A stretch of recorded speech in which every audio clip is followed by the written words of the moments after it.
Imagine a kingdom that endured for over 1,300 years. A land where indigenous tribes were not just inhabitants, but rulers, custodians, and the very soul of the land. Now imagine that within a single generation, those same people became a minority in their own homeland. This is not a fictional story of conquest. This is the documented reality of Tripura. Today on Grassroots Lens, we examine one of the most dramatic demographic transformations in modern Indian history, the story of a majority that became a microscopic minority. The historical weight. To understand Tripura, we have to begin with 1941. At that time, indigenous tribes made up more than half the population. The Manikya dynasty ruled a princely state deeply rooted in tribal identity, culture, and land systems. Then came 1947. The partition of India redrew borders and triggered one of the largest human migrations in history. As East Pakistan was formed, waves of refugees began entering Tripura. By 1951, the shift was already visible. For the first time, indigenous communities were no longer the majority. Then came 1971, the Bangladesh Liberation War.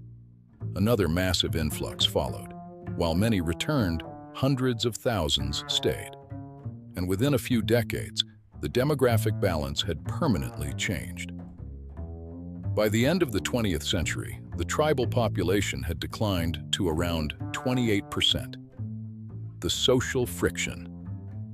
But this is not just a story of numbers. It is a story of what happens when change moves faster than adaptation. When demography shifts this rapidly, the small things begin to break. Language changes, markets change, power shifts from the hills to the plains. For communities like the Tripuri, Rayang, and Jamatia, the loss was layered. First, land.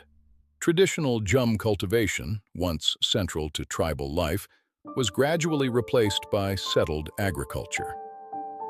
As land ownership patterns changed, many indigenous communities were pushed deeper into less fertile, more remote hills. Second, language. Kokborok, the native language, struggled to hold space in a system where Bengali became dominant in administration, education, and trade. And third, identity.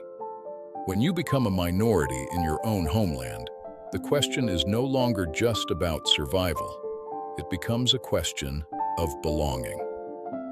The instrument of accession, paradox. In 1949, Tripura formally merged with India.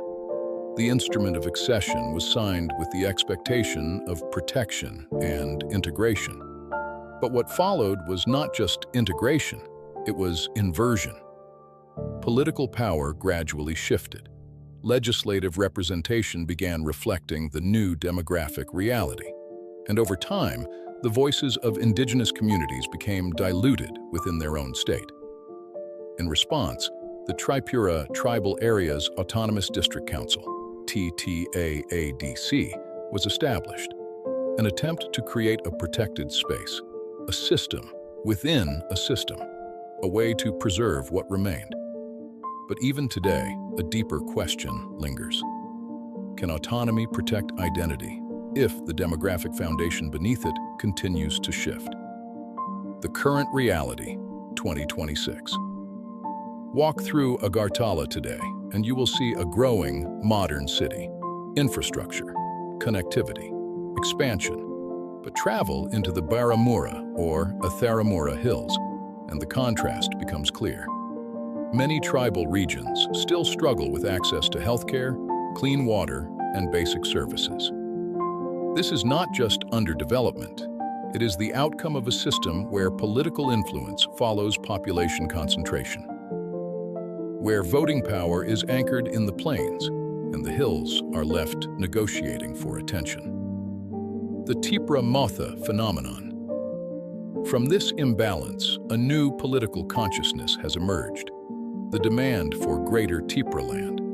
Not just a slogan, not just a movement, but an assertion, a demand to reclaim space, identity, and agency, a response to the feeling of existing, but not ruling. Yet the solution is not simple. Tripura is geographically sensitive, surrounded on three sides by an international border. Any structural change carries consequences far beyond its boundaries. Tripura, today, is both a warning and a lesson. It shows how quickly the character of a region can change when migration outpaces integration. It forces a difficult question. Is it possible to balance the rights of those who arrived with the dignity of those who were always there? Or has the idea of the original homeland already slipped into history?